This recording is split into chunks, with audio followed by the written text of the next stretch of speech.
Хей, какво правиш? Аз съм виновна. Търси ли са отговори заради мен? Ти не носиш отговорност за техния избор, Елза. Не, само за смъртта им.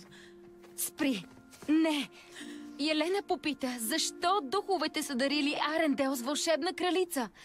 Защото нашата майка е спасила баща ни. Спасила е врага си. Добрината й е възнаградена. С теб. Ти си дар. За какво? Ако някой може да поправи миналото, да спаси Арендел и да освободи гората, това си ти. Вярвам в теб, Елза. Повече отколкото в каквото и да било.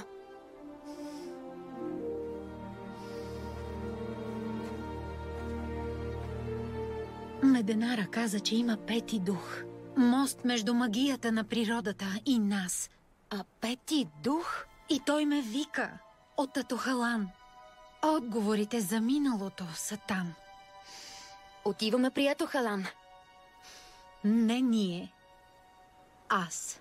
Какво? Тъмното море е твърде опасно за двете ни. Не. Ще отидем заедно. Помниш ли песента? Но от дълбини се пази. Кой ще те пази от дълбините? Каза, че вярваш в мен, че съм родена за това. И не искам да те спирам да отидеш. Аз не искам да те спирам да бъдеш каквато имаш нужда да си. Просто не искам да загинеш, опитвайки се да си всичко за всички останали. Не ходи сама. Нека ти помогна, моля те.